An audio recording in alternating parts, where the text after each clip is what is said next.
On the 2nd of January, during the 1,000-yard advance, Artie Peterson and Henry Beck from F Company of the 506th Parachute Infantry Regiment were overlooking the town of Foix from the edge of the Bois de Corbeau.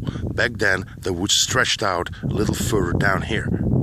Being extremely hungry, boatman noticed a barn attached to one of the farmhouses in Foix.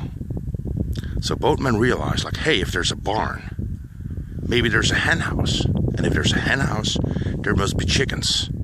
So they decided to make a run for it that evening. Crossing the open field, they reached the farmhouse, and they were right. There was a hen house.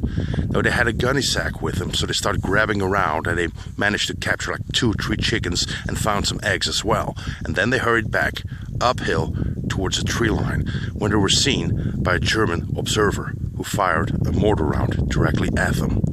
When the shell exploded, both men went flat down on their bellies. Chickens went that way, the eggs went the other way. When everything quieted down, Peterson got up to one knee and he punched Beck and said, "Come on, let's go." But Beck did not move.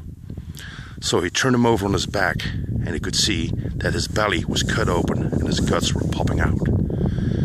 Artie Peterson took the gunny sack, wrapped it around his waist, took his belt off, wrapped it around his waist, grabbed him by the feet, and dragged him back into the woods, where he called for medics, who came to pick up Henry Beck.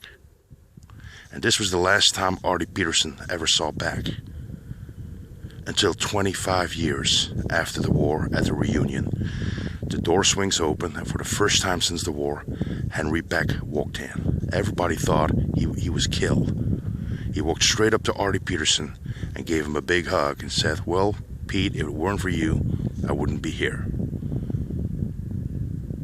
This amazing story you can read in the outstanding book Fighting Fox Company by Terry Poyser.